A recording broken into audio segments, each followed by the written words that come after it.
Hi, I'm Dr. Stephen Emanuele, and thank you for joining me this morning.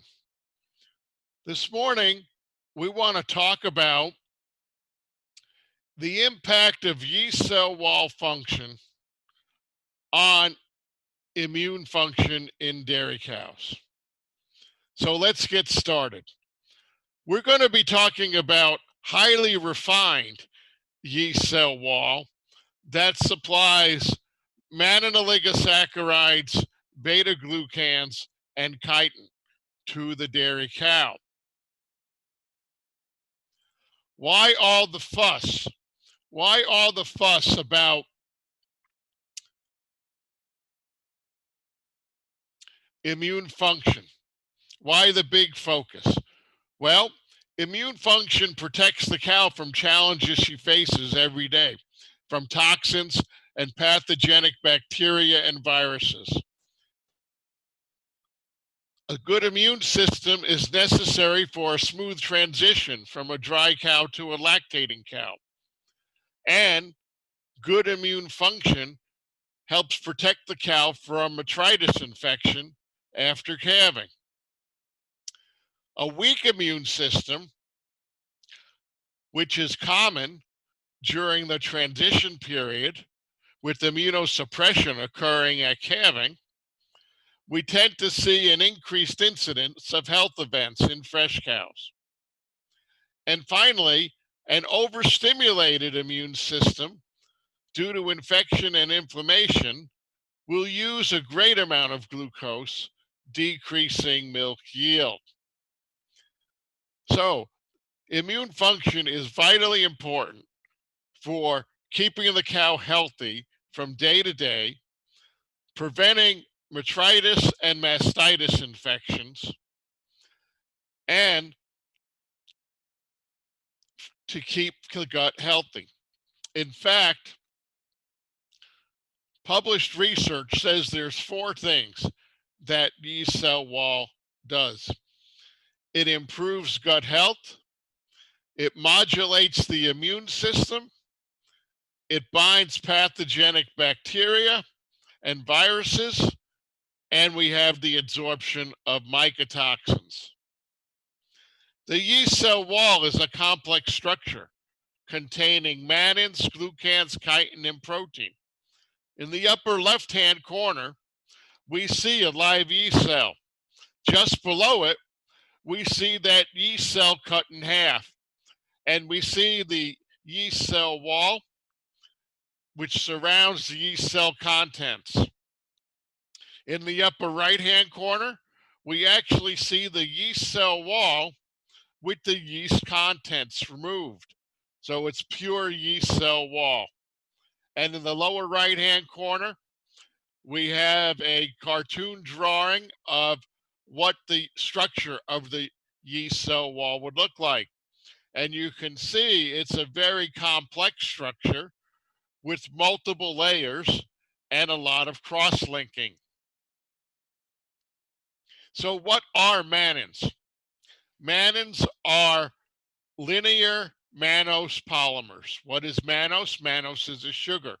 So we're talking about long chains of sugar. And we have beta mannans, and they're found primarily in plants, and they are a component of hemicellulose. They have beta 1,4 linkages. They are a non-starch polysaccharide, and they are destroyed by beta mannase enzymes. Alpha mannans are not found in plants. Alpha mannans are found in yeast. They have alpha 1,6 linkages. They have they are pathogen binders, and they are compatible with the use of beta mannases. What are glucans? Glucans are polysaccharides derived from glucose and linked by glycosidic bonds. So we have mannan oligosaccharides, MOS, which is derived from mannose, and we have total glucans, which are derived from glucose. And just like in the mannans, we have alpha glucans and we have beta glucans. The alpha glucans are what we find in starch and glycogen. Beta glucans differ by the type of linkage they have.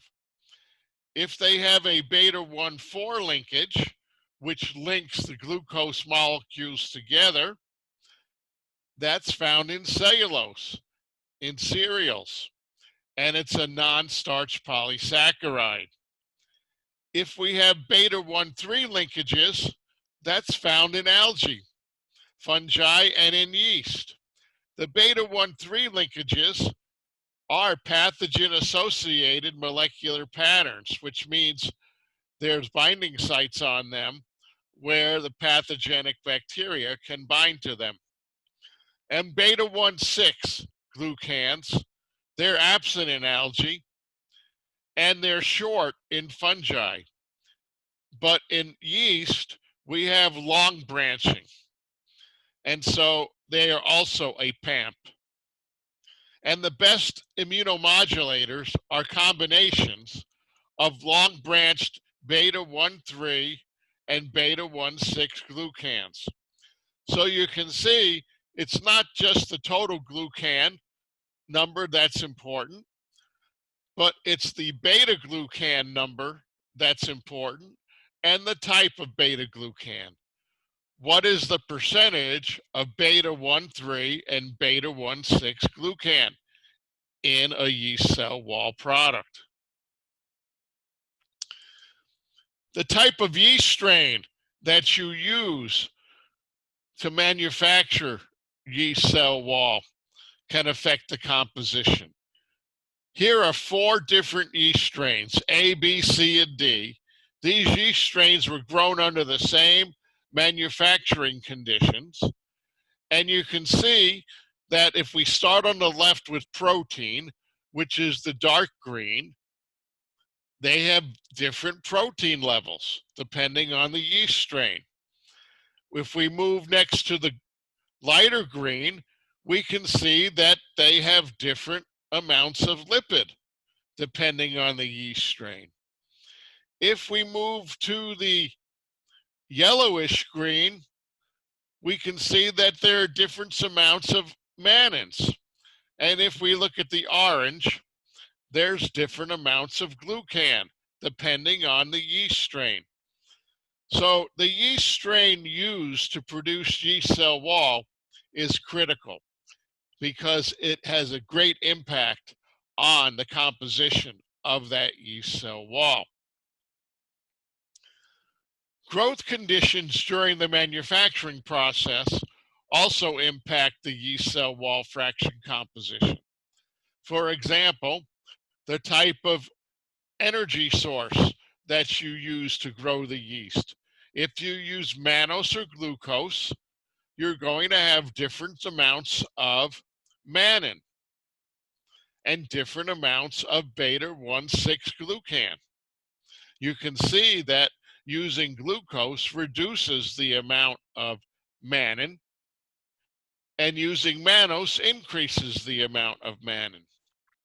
pH is a big factor.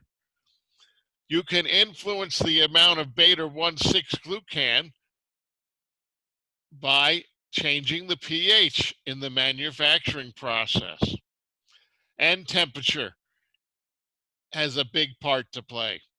And you can see that whether you use 30 C or 22 degrees C, you can influence the amount of mannan and you can influence the amount of total glucan as well as beta 1,6 glucan. So the manufacturing process must be consistent and you must use the same strains of yeast to produce a highly refined yeast cell wall product. So how can we identify highly refined products in the marketplace? Well, highly refined yeast cell wall products are derived from primary fermentation.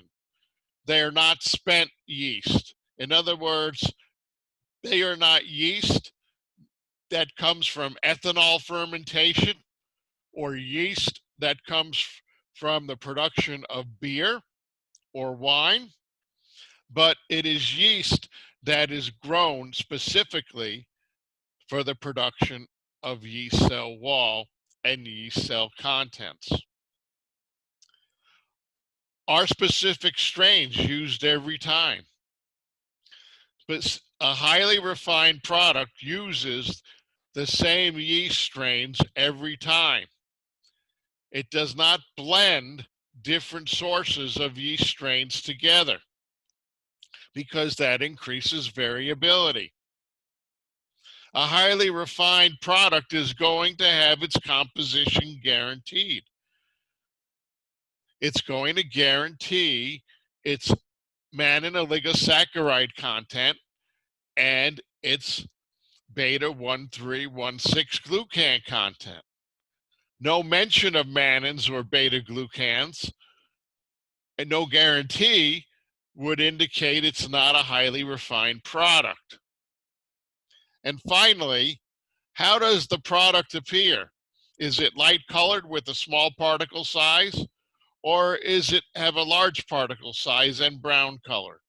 The small particle size and light color is preferred because that means there's greater surface area per gram of product. And greater surface area per gram of product means that there's more potential binding sites. So a highly refined yeast cell wall is going to be produced from a primary fermentation, and it's going to have greater than 20% moss and greater than 20% beta 1316 glucan. That is guaranteed.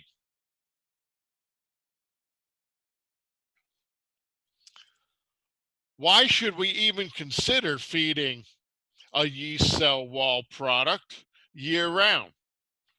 Well, because pathogenic bacteria are always present in the gut. Now, the damage they will do in the gut depends on their concentration and their ability to reach the villi. If you can keep the pathogenic bacteria from binding to the villi, they cannot cause the damage. If we look at photograph A, those are intestinal villi that have been damaged by pathogenic bacteria. They are blunted, stunted, and notice that they're fused together.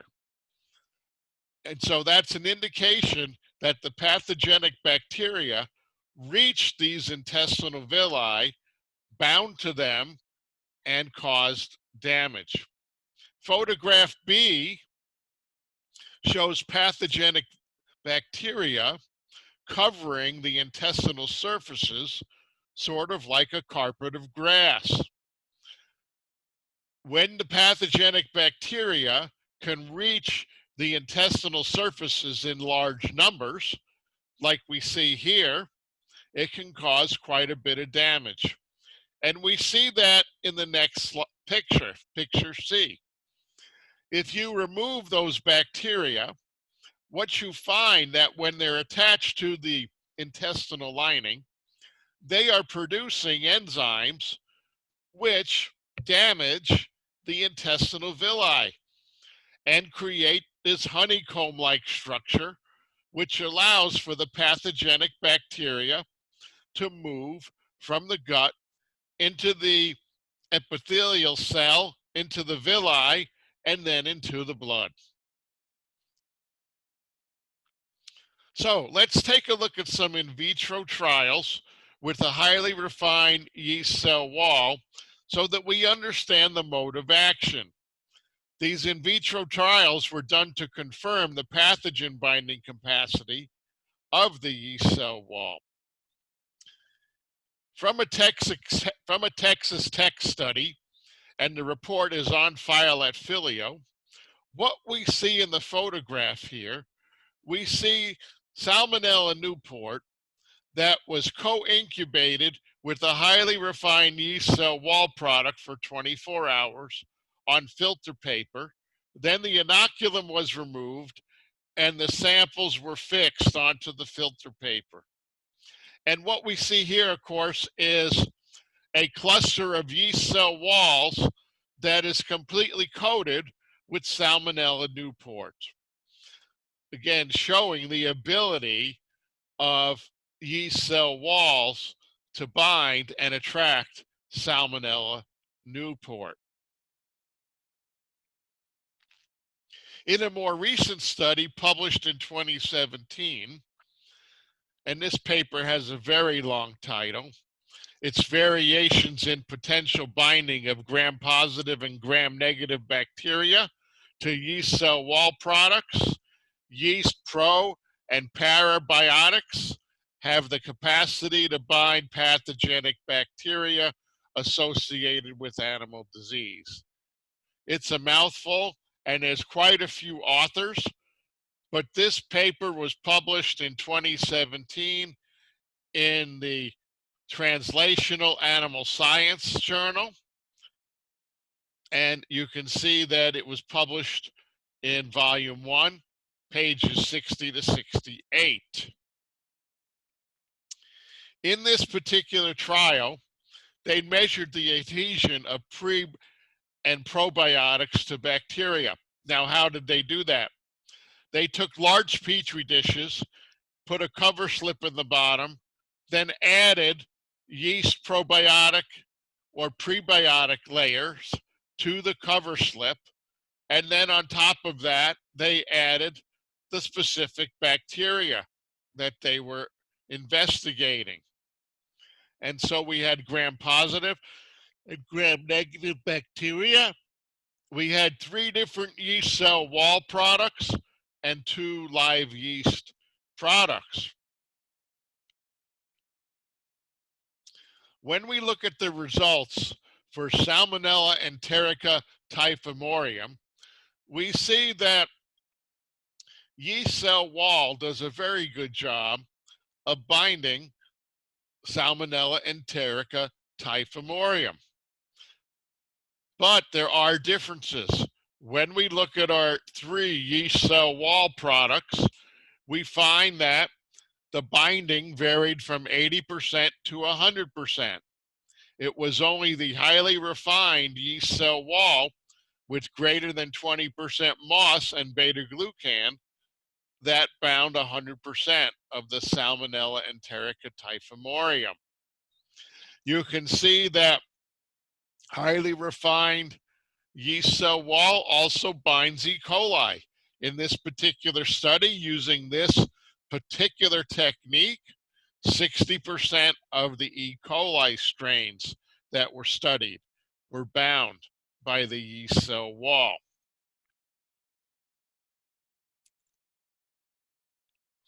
When we look at Clostridium perfringens, it is bound by many strains of yeast, and using this technique in this study, yeast cell wall A and yeast cell wall C bound between 41 to 75% of the Clostridium.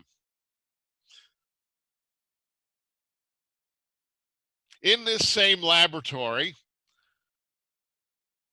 Posadas used a different technique. In this technique, yeast cell wall was added to test tubes and co-cultured with bacteria.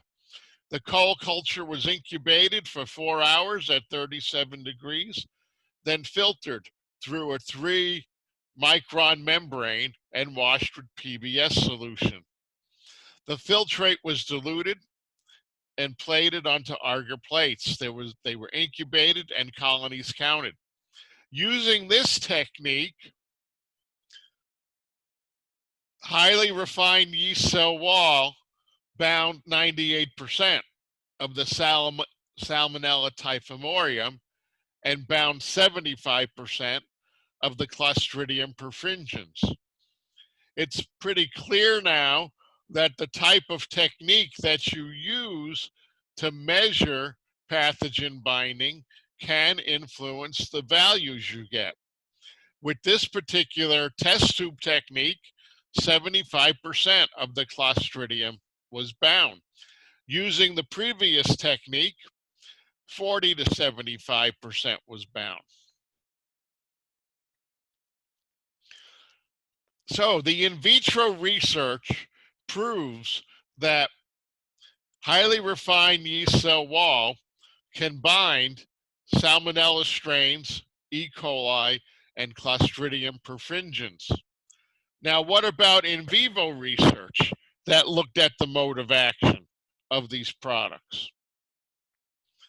Well, to look at the mode of action of these products, the animals have to be harvested.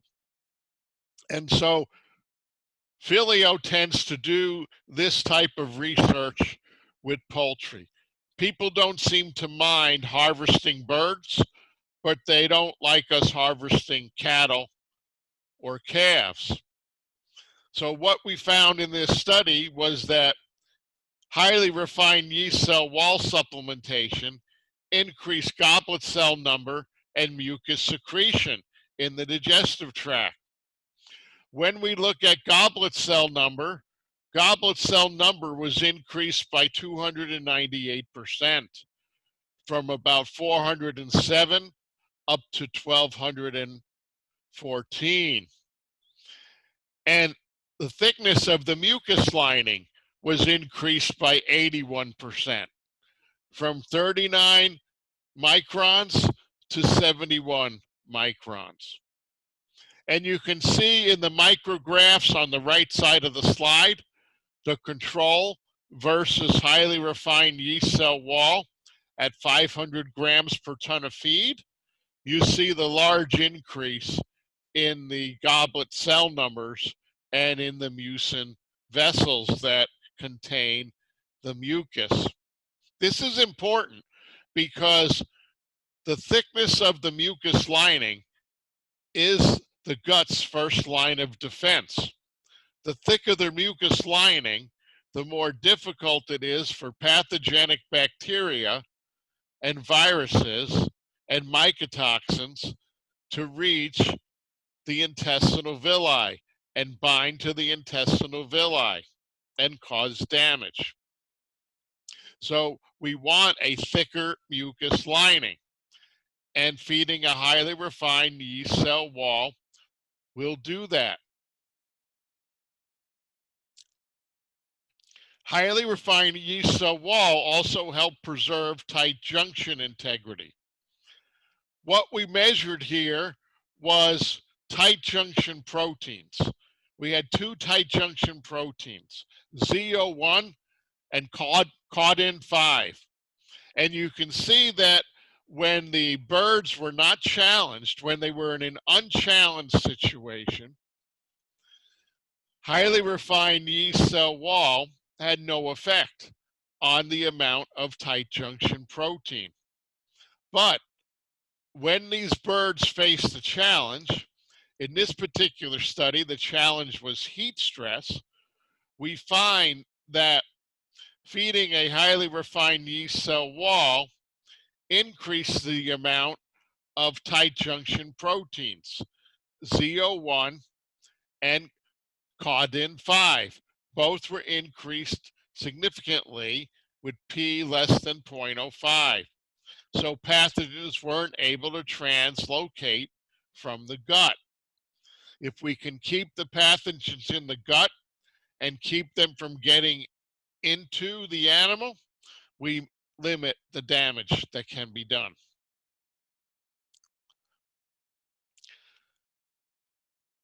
In this particular study, fluorescence was used to look at the amount of ZO1 protein in the cecum of 14-day-old broilers.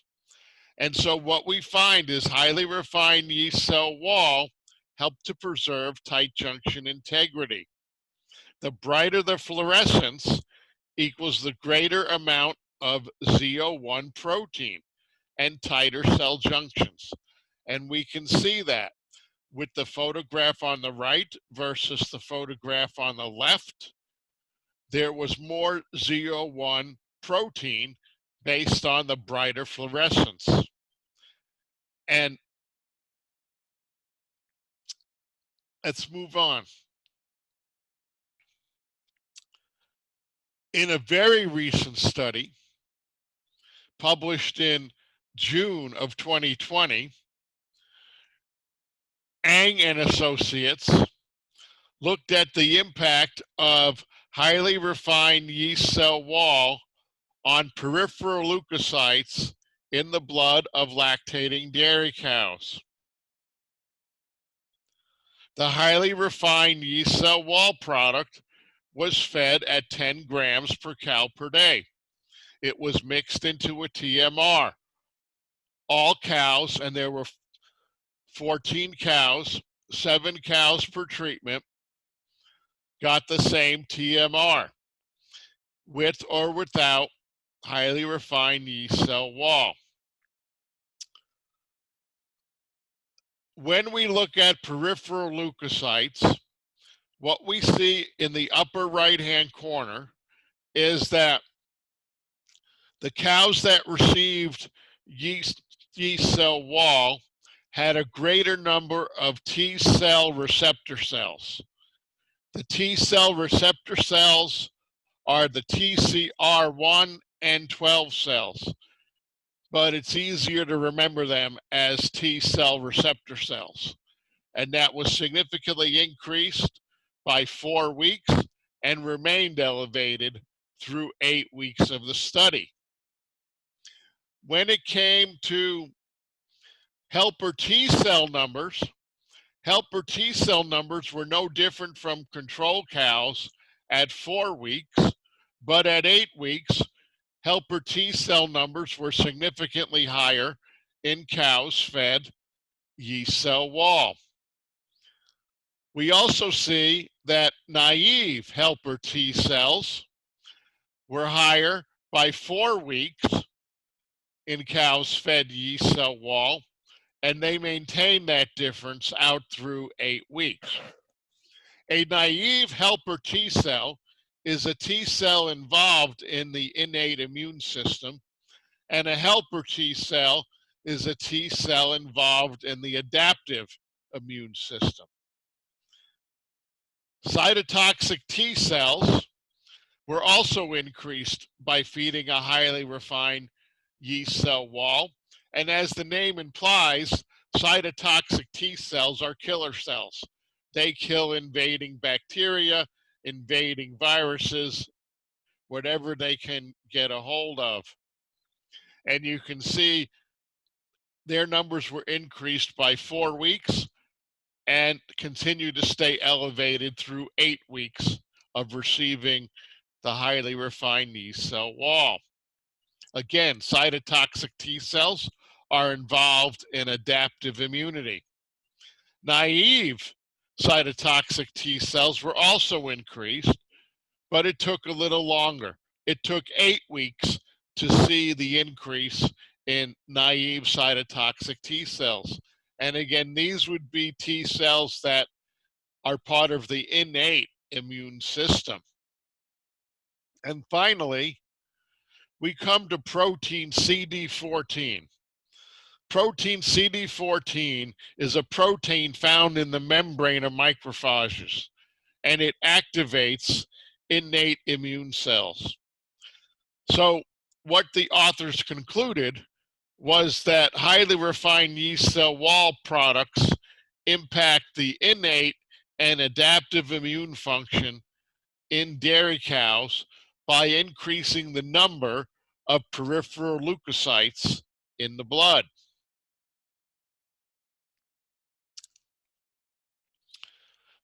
We also see that when it came to cytokines and chemokines, that feeding a yeast cell wall product stimulated the expression of mRNA, and we had production of chemokines.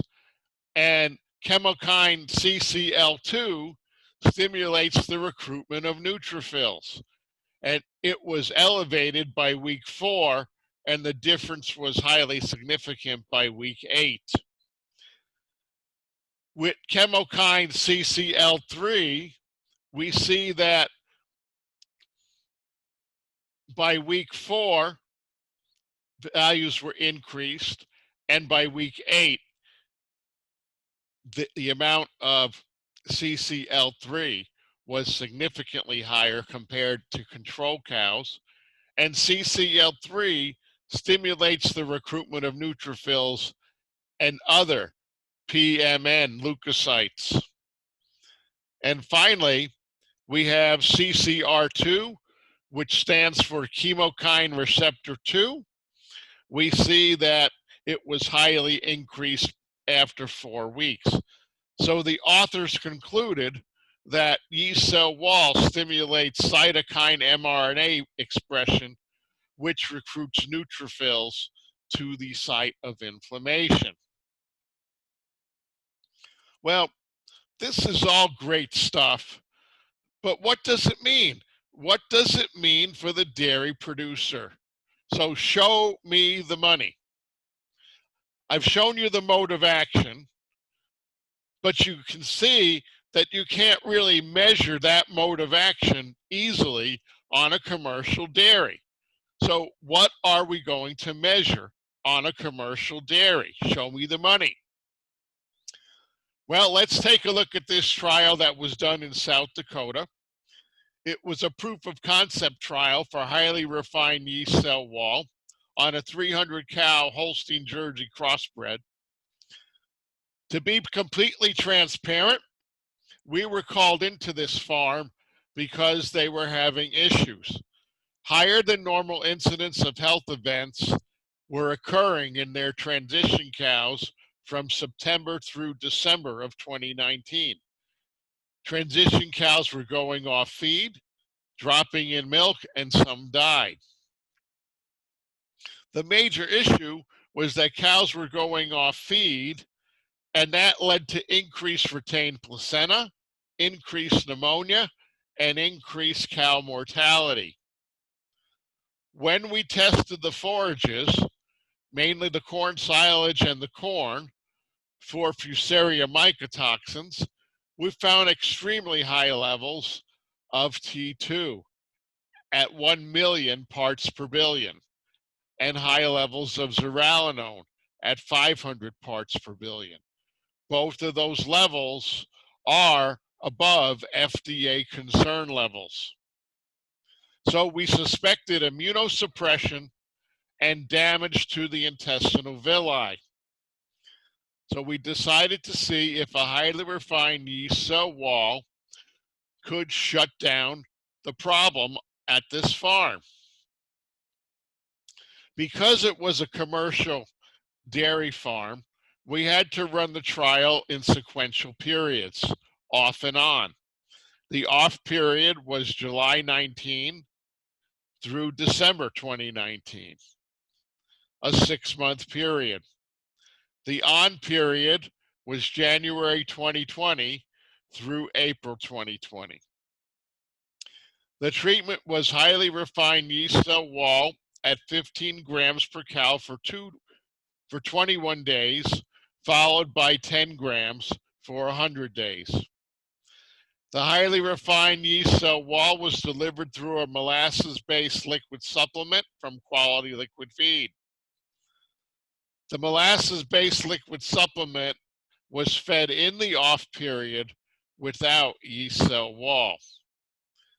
DHIA test day records were used to track health events. This herd was feeding a high starch diet, 28% starch, and a 50% forage diet. So the starch was high and the forage tended to be low. What did we see? When we look at the impact of highly refined yeast cell wall on health events in fresh cows, we see that there was a significant reduction in the average number of health events per month. During the control period, this herd was averaging 6.2 health events per month. During the period where they were fed the yeast cell wall, they averaged only 1.7. And you can see the probability is less than 0.05%. But because different number of cows freshened every month, it's better to look at this data as a percentage of cows that experienced health events rather than the actual number. When we look at the percentage of cows, it was quite high in the control period. 21% of the fresh cows had one or more health events. When yeast cell wall was fed, that was reduced to 7.45%. Again, significant. When we look at the percent of cows that died, 8.5% of the cows died of the fresh cows, and that was reduced to 3% when yeast cell wall was fed. Approximately 4% of the fresh cows went off feed. That was causing the problem. When yeast cell wall was fed, no cows went off feed. Approximately 4% of the cows got pneumonia during the control period. No cows got pneumonia when yeast cell wall was being fed. If we look at the percent of fresh cows with retained placenta, it went from 2.61 to 0. So we significantly reduced retained placenta, reduced pneumonia, reduced cows going off feed, reduced the percentage of cows that died, and reduced the percentage of cows that experienced health events. What we did not influence was the percent of cows with the DA or the percent of cows with milk fever.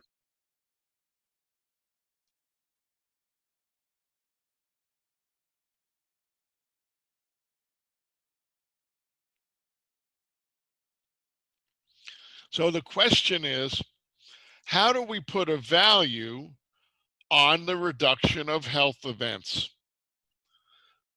Well, I decided to look at the value of reducing cow mortality and health events on a per 100 cow basis. That makes the math easy. You can scale it up to 1,000 cows or 10,000 cows very easily. If we look at cow mortality per 100 cows, during the control period, 9 cows died. It would be 8.5, but you can't have half a cow, so it's got to be 9 cows died. When yeast cell wall was fed, 3 cows died. So that's a difference of 6 cows. At $1,200 per cow, that's $7,200. When we look at retained placenta, we went from 3 cows having out of 100 having retained placenta to no cows having retained placenta. So 3 cows at $315 per incident is $945.